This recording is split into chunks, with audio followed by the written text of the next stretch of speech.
Yo guys, what's up? Welcome back to the YouTube channel. So we are going to run through our week 1 NFL picks. We're going to do this quick, and I'm also going to give you start-em sit-ems for each game. So this is going to be pretty rapid, so let's get to it. Jacksonville, Houston, I'm not spending a lot of time on this one. Jacksonville, I'm starting Marvin Jones, DJ Chark, and James Robinson.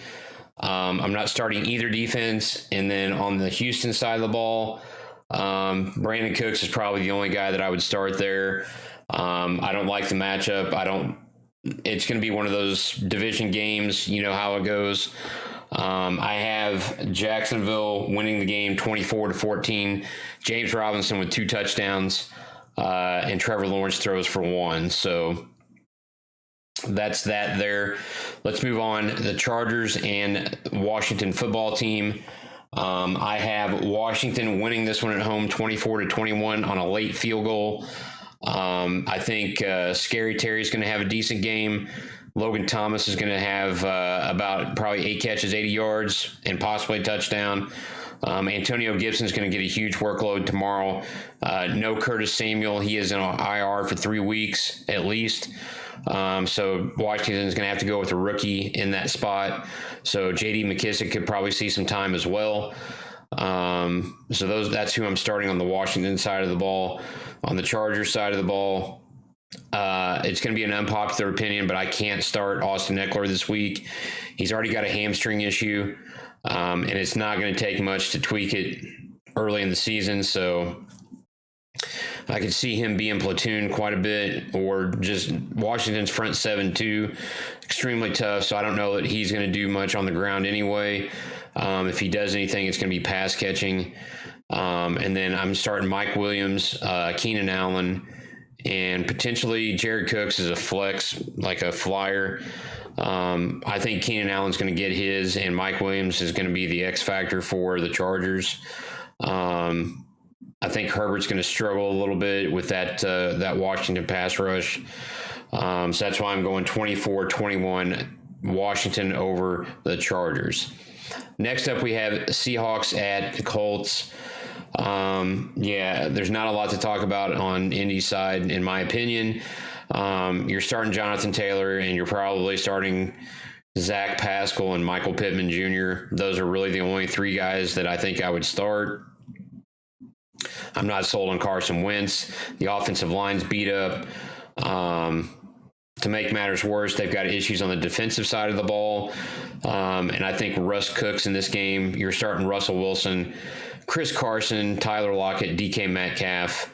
I think those are going to be your big 4 in that game. And I think Seattle wins it 31-20.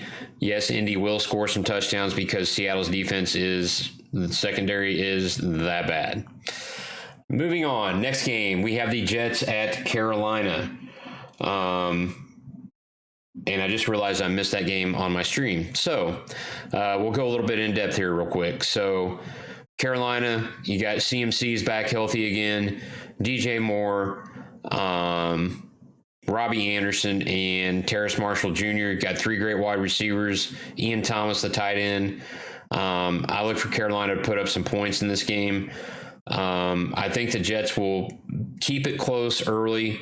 I think Carolina pulls away in the second half. The Jets defense they're rebuilding that defense, and it's going to be tough.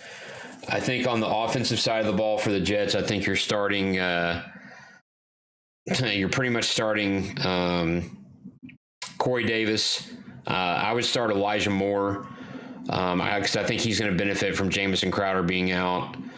And that's really it. I wouldn't really start Zach Wilson. I don't think you're starting a rookie in your fantasy league anyway. So I'm going Carolina 28-17 over the Jets in Carolina. So Robert Saleh's tenure gets off to a rocky start. But Sam Darnold gets his revenge, and I think Robbie Anderson has a touchdown. DJ Moore has a touchdown as well, and CMC has a big game in his return to the field this season. So up next, we have Minnesota and Cincinnati. I have Minnesota winning this game 27-17. Cincinnati just not enough on the defensive side of the ball. I think Justin Jefferson, Adam Thielen, Dalvin Cook, I think they have big games. I think Cook does well on the ground.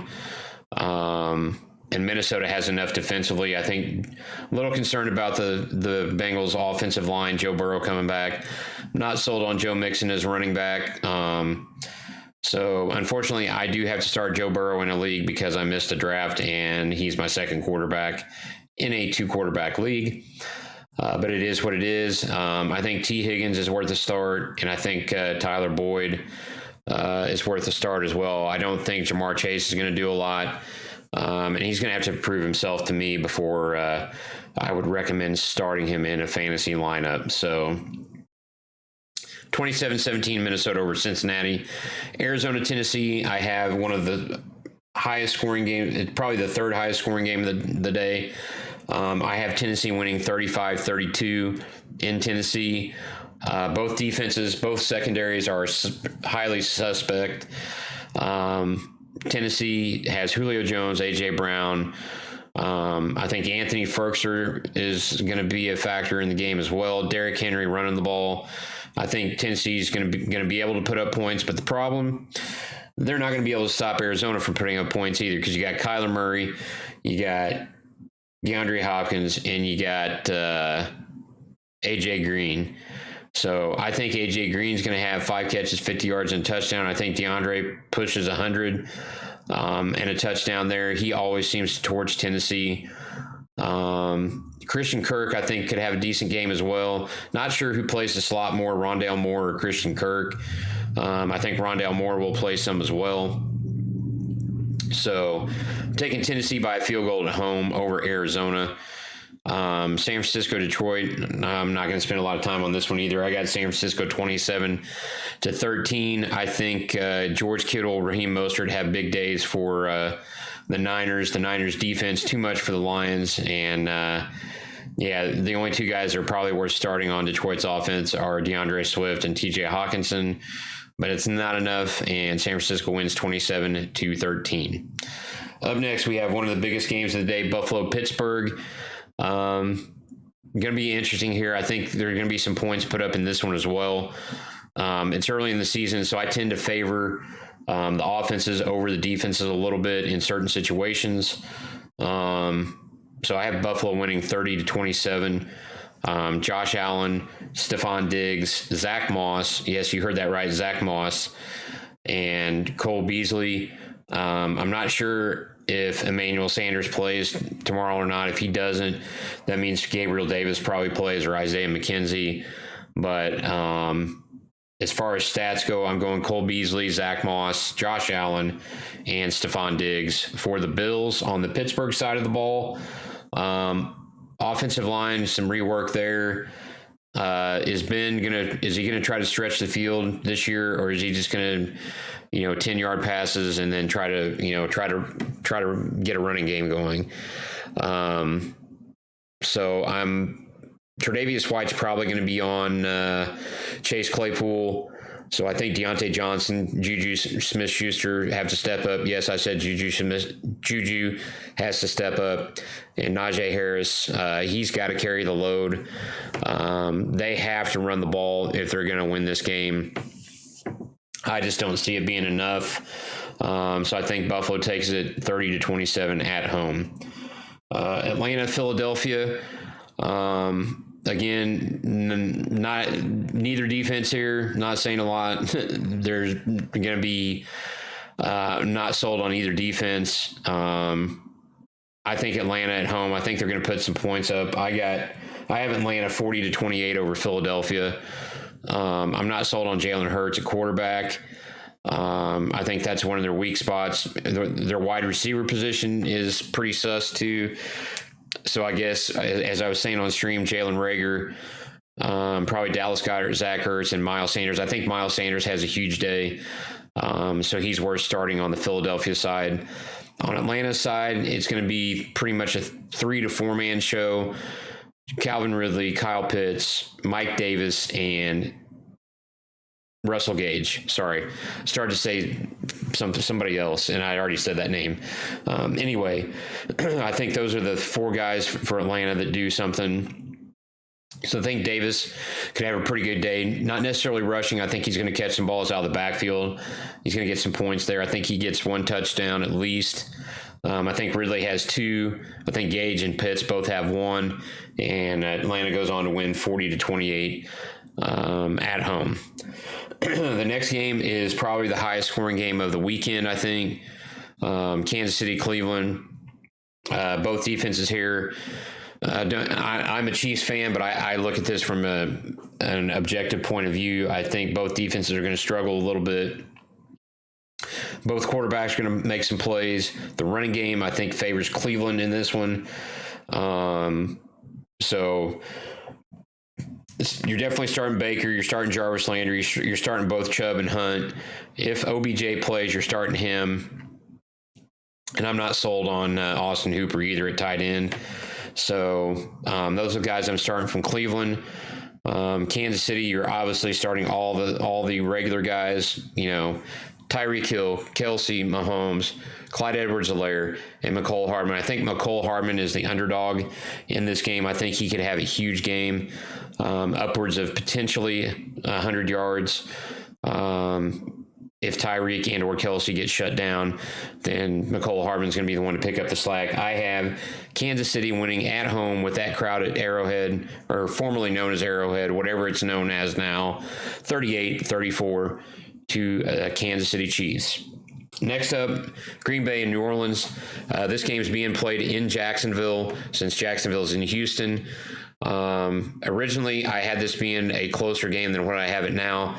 New Orleans has too many injuries and people missing on the offensive side of the ball. Defensively, they're missing guys as well. So I think Aaron Rodgers just picks apart that defense.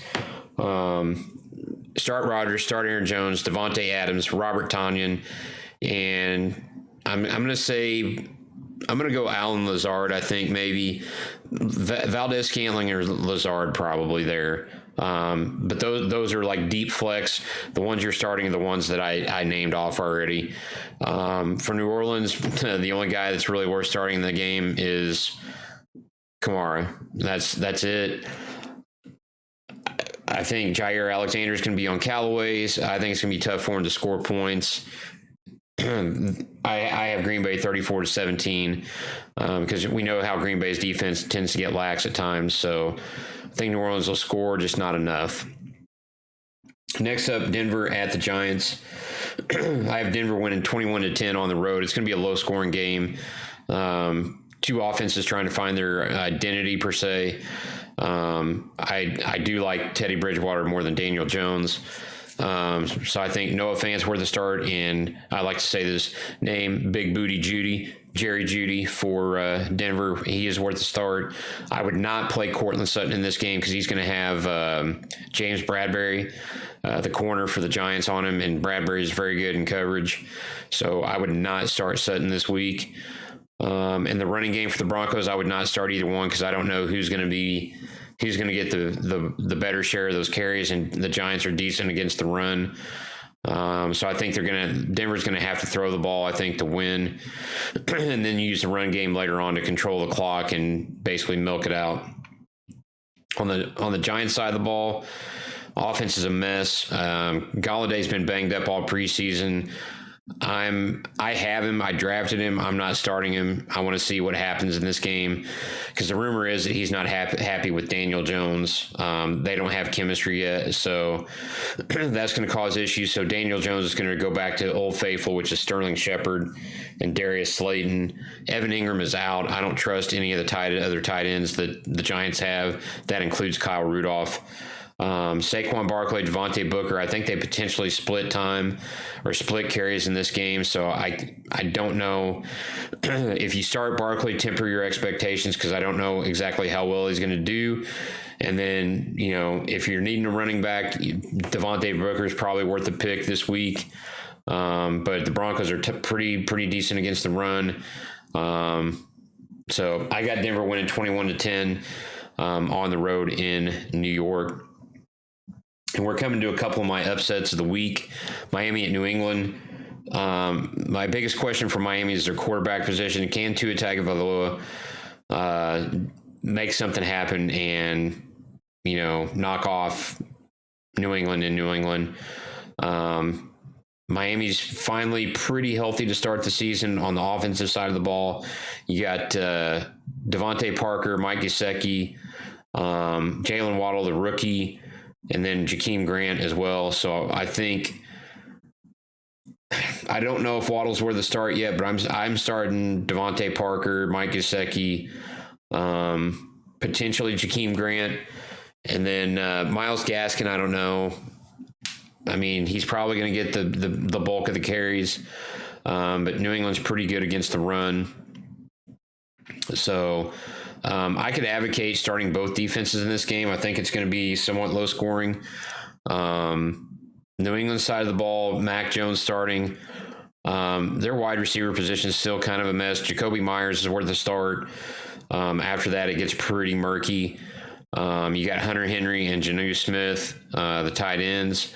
Jonnu Smith is probably the start there. And then I'm starting Damian Harris and James White because I would suspect that Mac's going to have to dump the ball off some.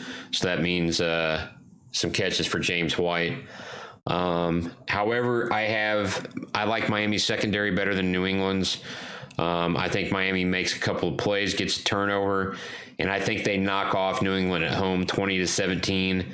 But there's still question marks around Tua coming out of this game.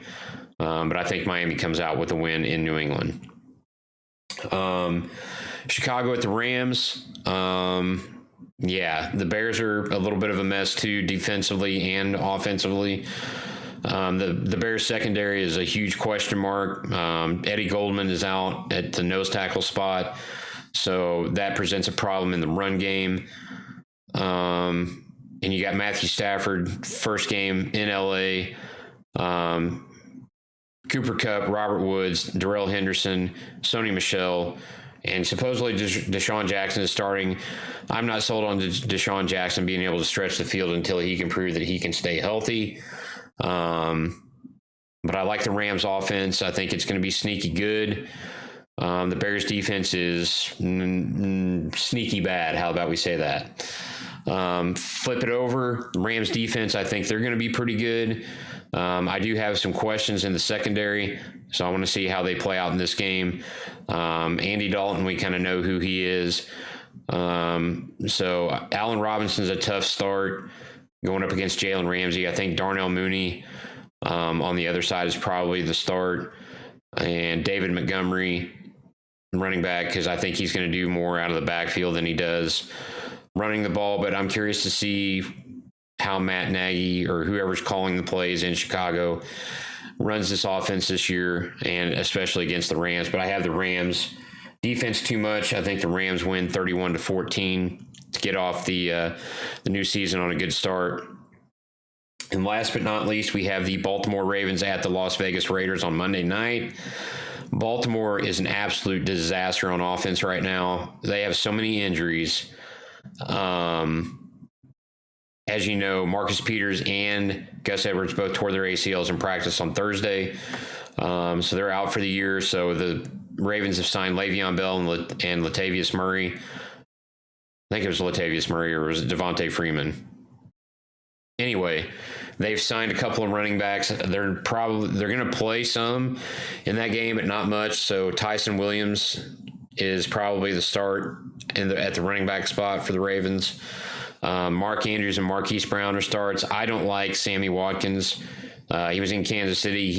He had one big game every 5 or 6 weeks, and then he's hurt, and so on and so forth. I don't like the Ravens receiving situation, so it's going to be tough, I think. We are talking about the Raiders, but the Raiders have made some improvements on defense. Max Crosby is a defensive end now. You got KJ Wright at linebacker. Their safeties are pretty decent, and the cornerbacks are not too bad. So, but we are talking about the Raiders. So flip that over. The Ravens are missing some key guys on the defensive side of the ball too, so I'm not sure how good that defense is going to be. The Raiders' offensive line, how good will it be? You got Josh Jacobs, Kenyon Drake in the backfield, Henry Ruggs, Brian Edwards, and Darren Waller. I think Ruggs, Waller, and Jacobs are all starts this week. Carr's probably a borderline because you're probably not going to play him unless you're in a 2-quarterback league. And I have the Raiders upsetting the Ravens at home on Monday night, 27-24. Opening the stadium for officially the first time with fans in the stadium. I think those Raider fans are going to be going nuts, and I think they're going to try to stack the box and make Lamar Jackson throw the ball to win the game. And in years past, when Lamar has been forced to try to win the game passing, he struggles. So I see it 27-24 Raiders over the Ravens, and that's been your week 1 fantasy preview and your week 1 picks. Smash the subscribe button to get further predictions, projections, all that good stuff on the channel. Twitch.tv/GhostHunter1974 for the full analysis. And if you have questions, you can hit me up on Twitter, Hunter1974Ghost. It's been your week 1 fantasy football preview. Guys, catch you later on this channel. Peace out.